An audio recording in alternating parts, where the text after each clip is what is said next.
Hey guys, welcome back to my new video. और आज के वीडियो में हम लोग बात करेंगे about this last 15 day preparation. ये कोई स्ट्रैटेजी वीडियो नहीं है, ये कुछ ऐसा नहीं है कि ये पढ़ो तो ही पास करोगे, वो पढ़ो तो ही हो पाएगा वरना नहीं होगा, वो सब कुछ नहीं है। बिकॉज इतना याद रखो, तुमने जो भी 5 महीना, 4 महीना, 6 महीना, 1 साल, जितना टाइम भी तुमने एफएमजी के पीछे दिया है, इसको प्रिपरेशन करने के लिए दिया है, वो सब और 15 दिन करते रहना है, ताकि जब तुम्हारा 17 तारीख को एग्जाम हो और एग्जाम दे के तुम बाहर निकलो तो तुम्हें लगे कि हाँ, वो वर्थ था। इतना दिन पढ़ना, इतने घंटों तक पढ़ना, इतना एमसीक्यू सॉल्व करना वर्थ था। लेकिन अभी जो ये लास्ट के 15 दिन होते हैं या लास्ट का जो 1 महीना रहता है, जो लास्ट वाला जो मोमेंट रहता है ना, उसमें बहुत बार बहुत सारे स्टूडेंट्स जो है थोड़ा सा घबरा जाते हैं। जिनका ड्रॉप हुआ है, जिनका ये सेकेंड या थर्ड अटेम्प्ट है, थोड़ा सा फील होता है पता नहीं इस बार होगा कि नहीं, वो नेगेटिव थॉट्स वगैरह आ जाते हैं। जिसका फर्स्ट अटेम्प्ट है उसको डर लगता है कि ये जो मैंने पढ़ा है, मैंने जो प्रिपरेशन किया है, ये ठीक ठाक किया कि नहीं, और कुछ कर लेना चाहिए। अगर कोई बता दे, जो एलुमनी होते हैं, जिन्होंने एफएमजी एग्जाम पास किया है, वो लोग थोड़ा टिप्स एंड ट्रिक्स दे दे, तो ये वीडियो मैं उसी चीज के लिए बना रहा हूँ। बिकॉज व्हाट्सएप पे या फिर टेलीग्राम पे लोगों के मैसेज आ रहे हैं, तो मैं सोचा चलो भाई एक टॉपिक मिल गया, ऐसे भी वीडियोस मेरे बन नहीं रहे हैं। So let's get started.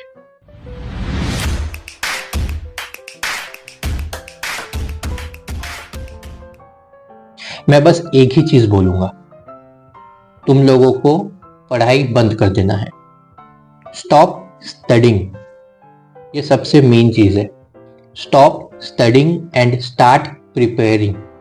दोनों में बहुत चीजें हैं, दोनों में एक बहुत बड़ा अंतर है। पढ़ाई छोड़ने का मतलब हो गया कि कुछ नया नहीं करना है, कुछ नया कोई दूसरा, जो भी जहां से भी तुम पढ़ रहे हो, तुम मिस्ट पढ़ रहे हो, तुम प्रेपलैडर पढ़ रहे हो, तुम मैरो पढ़ रहे हो, तुम टीवी एमसीआई जो भी है पढ़ रहे हो, जहां से भी पढ़ रहे हो, उस टाइम पे लगता है कि कोई फ्रेंड बोल दिया भाई मैं मैरो से भी कर रहा हूँ, वहां पर ये वाला सब्जेक्ट जो है ना बहुत अच्छे से बताया है, चलो मैं वो देख लेता। कोई बोलता है कि यार मैं डीवी एमसीआई जो है उसका एक अभी ये चल रहा है, कोई क्लास चल रहा है जो दिल्ली में है, तो चलो जाके अटेंड कर लेता हूँ, फ्री का क्लास है। देखो, हर एक टीचर के पढ़ाने का तरीका अलग होता है, और जरूरी नहीं है कि हर एक टीचर के पढ़ाने का जो तरीका है वो चीज तुमको समझ में आए। हर टीचर के बोलने का तरीका, पढ़ाने का तरीका, बहुत सारी चीजें हैं, लिखने का तरीका, नोट्स देने का तरीका एकदम अलग है। तुमने जिस चीज से पढ़ा है, तुमने जिन टीचर से भी पढ़ा है, ये याद रखो कि वो इंसान यहाँ 20 साल 25 साल अपने लाइफ का देने के बाद आया है। जो भी है, जो भी प्लेटफॉर्म है, जहां पर भी है, तो तुम्हें उन पे भरोसा रखना होगा कि उस इंसान ने अगर तुमको पढ़ाया है, अगर तुमने अपने लाइफ के 4 महीने 5 महीने उस इंसान के वीडियो को देखकर सारे चीजों को सीखे हो, ट्रस्ट करो। अपने पे ट्रस्ट करो, उस टीचर पे ट्रस्ट करो, अपने प्रिपरेशन पे ट्रस्ट करो। जस्ट बिकॉज कि तुम्हारा कोई फ्रेंड आके बोल देता है कि वो भी पढ़ लेते हैं, ये भी पढ़ लेते हैं, लास्ट का 15 दिन है, जितना मिल रहा है सब डाल देते हैं, नहीं। ये एफएमजी एग्जामिनेशन एक कॉम्पिटिटिव एग्जाम नहीं है, ये एक स्क्रीनिंग टेस्ट है। 150 से ऊपर लाओ एंड यू आर पास। यहाँ पर ये नहीं है कि 150 और 151 जो है दोनों में फिर लड़ाई होगा एक सीट का। ठीक है, अभी हॉस्पिटल्स वगैरह का इशू रहता है, सीट्स वगैरह नहीं मिलता है, but at the end of the day you are going to get your permanent registration after 1 year of internship या 2 ईयर ऑफ इंटर्नशिप, डिपेंड करता है वो जो भी हुआ है प्रॉब्लम, लेकिन मिल जाएगा। अभी ये नीट पीजी एग्जाम देने के बाद मुझे इतना समझ में आया है कि एफएमजी के लिए तुमको ये नहीं करना है कि मुझे सब कुछ आना चाहिए। एफएमजी के लिए ये करना है कि इतना आना चाहिए कि 150 से ऊपर आ जाए, दैट्स इट। ये तुम्हारा मेन गोल है, 150 से ऊपर लेके आना है। 160, 170, 180, 200 लाओ, वेरी गुड। 150 से ऊपर लाए, पास हो गए ना, हो गया ना, पास हो गए ना, दैट्स इट। तो अब जैसे मैंने बोला, स्टॉप स्टडिंग मतलब कुछ भी नया नहीं पढ़ना है। स्टार्ट प्रिपेयरिंग मतलब जो भी पढ़े हो, जितना भी पढ़े हो, उस चीज को अपने एमसीक्यू के तौर पर एमसीक्यूज सॉल्व करना चालू करो। हर कोई बोलेगा कि हाँ एमसीक्यू तो कर रहे, दिन का मैं 100 कर रहा हूँ, दिन का मैं 150 कर रहा हूँ, दिन का मैं 50 कर रहा हूँ, फाइन। वो नहीं बोल रहा हूं मैं, क्यू बैंक नहीं बोल रहा हूं मैं एमसीक्यू बोल रहा। अब बोलोगे कि सेम चीज तो है, क्यू बैंक है तो एमसीक्यू है, एमसीक्यू भी तो क्यू बैंक है, हाँ, लेकिन नहीं। देखो, एमसीक्यू सॉल्व करने का मतलब हो गया अभी तुमको बनाना है कस्टम मॉड्यूल। कस्टम मॉड्यूल में तुम्हारा जो टैग होता है ना, आईएनएसईटी, नीट पीजी, पीवाईक्यू, एफएमजी, हर चीज को दे दो, हर एक टैग यूज करो, हार्ड। इजी, मीडियम, हार्ड होता है। हर एक चीज जो भी तुमको मिलता है, जितना भी तुमको ऑप्शन सेलेक्ट करने का है, सारा ऑप्शन सेलेक्ट करके दिन के 200 क्वेश्चंस करने हैं। 200 एक बार में 200 नहीं कर पाओगे, दिमाग फ्यूज उड़ जाएगा। 50 50 50 50 के इसमें करो, ताकि वहां जो एफएमजी एग्जाम है, वो एफएमजी एग्जाम में भी तुमको बेसिकली क्या करना है, 50 50 का या 40 40 का ही रहता है। तो तुमको आदत होना चाहिए कि हाँ 50 मिनट में 50 क्वेश्चन मेरे को करना ही है। इससे तुम्हारा टाइम मैनेजमेंट जो हो रहा है ना, टाइम मैनेजमेंट भी हो जाएगा। बिकॉज टाइम मैनेजमेंट जो चीज है वो बहुत इंपॉर्टेंट है। ऐसा ना हो कि जब वहां पर एफएमजी एग्जामिनेशन दे रहे हो उस टाइम पे 50 क्वेश्चन कर रहे हो और 50 क्वेश्चन तुम्हारा 52 मिनट में हो रहा है, 2 क्वेश्चन छूट गए।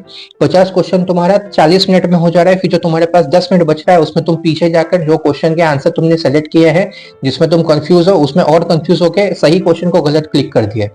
वो सब चीजें नहीं करनी है। तुम्हें पता होना चाहिए कि हाँ 50 क्वेश्चन को मैं कैसे भी करके 48 मिनट में कंप्लीट कर लूं। कितना टाइम देना है मुझे एक क्वेश्चन पे। बहुत सारे क्वेश्चन आएंगे जो जानबूझकर तुम्हारा टाइम खाने के लिए बैठे हुए। बहुत सारे क्वेश्चन है जो इतना इजी रखा है, लोग उसको और उस पर ओवर थिंकिंग करके उसको गलत कर देते हैं। उन चीजों को तुमको प्रैक्टिस करना है। वो सब चीजें तुमको वहां पर इतना जो हाई एकदम इंटेंस प्रेशर के टाइम पे तुम वहां बैठे रहोगे, वो चीजें तुम्हारे दिमाग में होनी चाहिए कि पहला क्वेश्चन जो किया वो करने के बाद जब मैं सेकंड क्वेश्चन पे गया, डजंट मैटर मेरा पहला क्वेश्चन सही था गलत था कंफ्यूज था, हुआ नहीं हुआ, सेकंड क्वेश्चन पे एकदम उतना ही कंसंट्रेशन जितना है जितना तुम पहले क्वेश्चन पे दिए थे। वो इंपॉर्टेंट है। अब दिन का 200 क्वेश्चन मैं क्यों बोल रहा हूँ, देखो अभी तुम्हारा 17 तारीख को एग्जाम है, आज हो गया 31, ठीक है। 1 तारीख से 15 तारीख तक 15 दिन है। 15 दिन में 200 क्वेश्चन के हिसाब से कितना हो रहा है, 3000 क्वेश्चन। 3000 क्वेश्चन एफएमजी में कितने आते हैं, 300 क्वेश्चन, मतलब बेसिकली 10 जीटीज का तुम्हारा क्वेश्चन हो रहा है। 50 50 50 50 के हिसाब से तुम बनाओगे क्वेश्चंस कस्टम मॉड्यूल। और कस्टम मॉड्यूल में अब तुम जो है सेलेक्ट जो होता है ना कि कितना ये कौन सा सब्जेक्ट सेलेक्ट करना है, क्या क्या सेलेक्ट करना है। तो देखो टोटल अपने पास 4 मेजर सब्जेक्ट है, 4 माइनर है और 11 इंटरमीडिएट है, ठीक है। हर दिन 5 सब्जेक्ट्स का कस्टम मॉड्यूल बनाओ एक साथ कॉम्बिनेशन। बिकॉज तो तुमको एफएमजी एग्जाम में उसमें ऐसा नहीं है ना, एनाटॉमी के 5 क्वेश्चन देंगे पहले, फिर बायोकेमिस्ट्री के 5 क्वेश्चन देंगे। कुछ भी आ सकता है, कैसा भी आ सकता है। अभी तो एनाटॉमी का एग्जाम पेपर मतलब एनाटॉमी का क्वेश्चन सॉल्व किए, फटाक से अगला क्वेश्चन फार्मा का आ रहा है। इसीलिए जो 4 मेजर है तो डेली एक मेजर, डेली एक माइनर और 3 इंटरमीडिएट डेली, टोटल 5 सब्जेक्ट्स। उसके 50 50 50 50 सेम। ये नहीं कि सुबह 5 अलग शाम को 5 अलग, नहीं नहीं नहीं, दिन के 200 क्वेश्चंस 5 ही सब्जेक्ट्स के करने हैं। सर्जरी, पीडिया, जो और एक और चीज, जो क्वेश्चंस जो होते हैं ना एक दूसरे के साथ कंबाइन करते हैं, मतलब जो सब्जेक्ट्स जैसे कि पैथो और सर्जरी मैच करता है, पीडिया गाइनी मैच करता है, वैसे वैसे सब्जेक्ट्स लेना। उससे क्या है ना कि तुमको इंटीग्रेट करने में हेल्प होगा। तुम इंटीग्रेट कर पाओगे चीजों को, इंटीग्रेट कर पाओगे सब्जेक्ट्स को। जब क्वेश्चन आएगा तो तुमको लगेगा यार मैंने तो पैथोलॉजी और मैंने ये सर्जरी दोनों ही चूज किया था, अभी थायराइड का क्वेश्चन आया, अब ये सर्जरी के लेवल पे आया है कि पैथो के लेवल पे आया है। वहां पर थोड़ा सा तुमको भी सोचने का मौका मिलेगा, थोड़ा तुम्हारा दिमाग भी सोचेगा कि मैं इसको पैथोलॉजी के हिसाब से सोचूं कि सर्जरी के हिसाब से सोचूं। फिर ऑप्शंस देखोगे, ट्रू फॉल्स देखोगे, which of the following is incorrect, all are correct except, वो सब चीजों में तुम्हारा मिस करेगा। उन सब चीजों पे तुम फोकस करोगे, वो सब चीजें हैं, ठीक है। तो अब मेरा यही कहना रहेगा बार बार, अभी दिन के 10 घंटे तो हर कोई पढ़ ही रहा है, 10 से ऊपर ही पढ़ रहा होगा, ठीक है। 15 दिन है, 10 के हिसाब से 150 घंटे होते हैं, गुड। 15 दिन है, 200 क्वेश्चंस के हिसाब से 3000 क्वेश्चन, मतलब 10 जीटीज भी तुम दे रहे हो कहीं ना कहीं इनडायरेक्टली। और हर दिन अगर तुम 5 सब्जेक्ट के हिसाब से करोगे, टोटल 19 सब्जेक्ट है, मतलब 4 दिन में तुम्हारे पूरा का पूरा कंप्लीट। हर चौथे दिन में, मतलब 4 दिन हो गया, हर 5वें दिन पे फिर से इनिशिएट करो। डे 1 को जिस चीज को किए थे, डे 5 को उस चीज को करो। और देखो कि तुम्हारा जब तुम डे 1 में जो 5 सब्जेक्ट किए थे उसमें कितने मार्क्स आए थे, और डे 5 में जो 5 सब्जेक्ट किए उसमें ज्यादा आए कम आए। अगर कम आए तो ये नहीं कि यार कम आ गया मैं फेल हो जाऊंगा, नहीं। बात ये है कि क्यों कम आए, दैट इज इंपॉर्टेंट। ये इंपॉर्टेंट नहीं है कि कम आए, कम आए आए, लेकिन क्यों आए, क्या कारण था, क्या रीजन है। क्वेश्चन इजी है, मेरा टॉपिक खराब है, मेरा थायराइड वाला टॉपिक खराब है, मेरा पेनक्रिया वाला टॉपिक खराब है, मेरा सर्जरी का खराब है टॉपिक, मेरा मेडिसिन का टॉपिक खराब है, मेरा हार्ट वाला टॉपिक खराब है, तुम्हें समझ में आ जाएगा। जब तुम क्वेश्चन सॉल्व करते रहोगे और बार बार ऐसे टाइप का क्वेश्चन आ रहा है तुम नहीं कर पा रहे हो, जब तुम 50 क्वेश्चन कर लोगे 50 मिनट में, फिर तुम हर एक क्वेश्चन में 2 मिनट 3 मिनट तो दोगे उसको पढ़ने के लिए। और ये याद रखना, जो क्वेश्चन तुम्हारा सही भी हो गया ना, उसको भी एटलीस्ट एक बार उसका जो नीचे के जो ये होते हैं एक्सप्लेनेशन उसको पढ़ लेना, क्योंकि जो सही क्वेश्चन का जो सही आंसर है वो तो है ही है, लेकिन जो बाकी 3 ऑप्शंस थे उन 3 ऑप्शंस के भी एक्सप्लेनेशन पढ़ लोगे तो अगली बार अगर उन 3 ऑप्शंस के हिसाब से कोई क्वेश्चन बनाया गया और अगले बार जो है उन 3 ऑप्शंस के हिसाब से कोई अगर क्वेश्चन आया तो तुम्हें पता रहेगा कि हाँ वो वाला ऑप्शन का वो वाला चीज मैंने पढ़ा था कहीं पर। ठीक है, जो गलत हुआ तो ठीक है, गलत हुआ तो उसका एक्सप्लेनेशन पढ़ना है। साथ ही साथ तुम्हारा जो नोट्स है, तुम्हारे जो बुक्स हैं, उसको भी खोल लेना। अगर वो स्पेसिफिक ऐसा कोई टॉपिक आया है जो तुम्हारा है कि अरे यार ये वाला टॉपिक मैंने पढ़ा था फिर भी मेरा गलत हो गया, ठीक है एक बार ओपन करके देख लेता हूँ 2 मिनट में फटाफट। ऐसा 200 क्वेश्चन अराउंड, इधर 200 मिनट और इधर 400 मिनट, मतलब 600 मिनट। 600 मिनट मतलब हो गया तुम्हारा 10 घंटा। 200 क्वेश्चंस को ही तुमको सॉल्व करके एक्सप्लेनेशन पढ़ने में 10 घंटे लगेंगे दिन के। तुम 10 घंटा सिर्फ एमसीक्यू में दे दो और बाकी 2-3 घंटा जो है अगर दे पा रहे हो तो एक्सप्लेनेशन रीड करने में, या वो जो स्पेसिफिक टॉपिक है जो तुम्हारा गलत हुआ है उस टॉपिक को पढ़ने में टाइम। लेकिन अभी और कुछ नहीं करना है। अगर कुछ भी पढ़ने का मन नहीं कर रहा है, 10 घंटे बहुत एमसीक्यू कर लिया, दिमाग खराब हो गया, पढ़ने का कुछ मन नहीं कर रहा है, यूट्यूब खोलो और यूट्यूब खोल के उसमें जितने भी कोई भी कंपनी का हो, मैरो, प्रेपलैडर, डीबीएमसीआई, मिस्ट, जो भी है उन लोगों का वो वाला सब्जेक्ट, जिस सब्जेक्ट का तुमने आज दिया है ये कस्टम मॉड्यूल, उस सब्जेक्ट का तुमको मिल जाएगा। ठीक है, 25 इंपॉर्टेंट क्वेश्चन मिस्ड वाला, रैपिड रिवीजन एलआरआर मिल जाएगा तुमको प्रेपलैडर में। वैसा टाइप का वीडियो निकालो, 2x पे लगाओ, हेडफोन लगाओ, पॉकेट में हाथ डालो और सिर्फ देखो। तुमको कुछ भी नोट्स वोट्स नहीं लिखना है, तुमको लिखना उठना कुछ नहीं है, बस देखो। वो देखने से भी ना, जो जो क्वेश्चन और क्वेश्चन जब मैम या सर जो पढ़ रहे हैं उसी टाइम पे तुम फटाफट ऑप्शन सोच लिए और सोच लिए मन में कि ऑप्शन सी है और ऑप्शन सी ही हुआ, फिर क्यों ऑप्शन सी हुआ उसका एक्सप्लेनेशन भी तुम हल्का हल्का सोच लिया और वही वाला एक्सप्लेनेशन हुआ, तो वो तुम्हारा काइंड ऑफ रिवीजन ही है।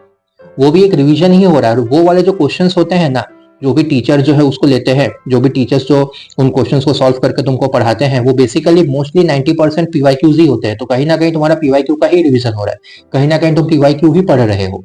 पीवाईक्यू को सॉल्व करने से बेटर है 10 घंटा तो पढ़ लिया, 10 घंटा तो तुमने एमसीक्यू सॉल्व किया है, ऑब्वियसली तुमने 200 क्वेश्चन आज के कर लिए हैं, तुम्हारा टारगेट कंप्लीट। अब हेडफोन लगाओ, सुनो, बस सुनते रहो। देखना तुम जो जितने सारे जो क्वेश्चन सॉल्व किए ना, वही सारे क्वेश्चन ही वापस तुमको दिखेगा कि हाँ टीचर भी वही पढ़ा रहे हैं, और तुमको उसका एक्सप्लेनेशन भी दिमाग में आएगा कि हाँ ये वाला तो मैंने जस्ट पढ़ा था।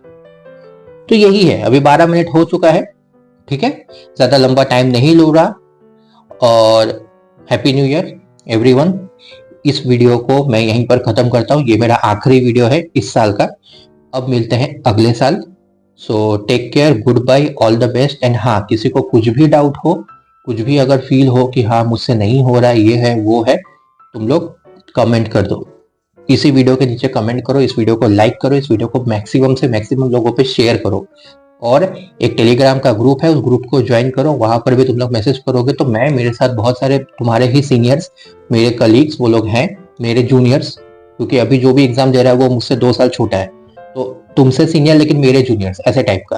तो वो लोग सारे लोग हैं, जिसको भी टाइम मिलेगा वो हेल्प कर देगा। कुछ भी अगर है कि मुझे ये समझ नहीं आ रहा, वो समझ नहीं आ रहा है कि कैसे पढूं, क्या करूं, देखो अभी तुम अगर किसी को पूछोगे कि मुझे थायराइड का टॉपिक समझ में नहीं आ रहा, कोई पढ़ा दो, वैसे किसी के पास टाइम नहीं है, कोई नहीं करने वाला, वो तुमको ही खुद करना होगा। लेकिन समझ में नहीं आ रहा है कि अभी मैंने सर्जरी कर लिया, अभी मैं क्या पढ़ूं, तो थोड़ा बहुत अगर जिसको जो भी टाइम मिलेगा वो तुमको हेल्प कर देगा। एंड हाँ, लास्ट चीज, अगर अगर किसी को चाहिए कि मुझे कुछ समझ नहीं आ रहा है, मैं पूरा ब्लैंक हूँ, मेरा दिमाग ही काम नहीं कर रहा कि क्या करूं, बस मुझे बता दो कि आज मैं क्या क्या सब्जेक्ट पढ़ूं, मैं वही सब्जेक्ट पढ़ूंगा, कहां से पढ़ूं वही करूंगा, ऐसा भी अगर किसी को हो रहा है तो इस वीडियो के नीचे कमेंट करो। अगर ये वीडियो अच्छा खासा व्यूज आएगा, अगर इस वीडियो में बहुत सारे ऐसे कमेंट आएंगे, तो मैं अगला वीडियो बनाऊंगा जिसमें मैं अच्छे से पूरा टाइम टेबल ना बना दूंगा कि इस दिन ये पढ़ना है, इस दिन वो पढ़ना है, इस दिन ये पढ़ना है। चुपचाप आंखें बंद करके अंधों की तरह बस चलते रहो, उस तरफ, उसी रास्ते में चलते रहो।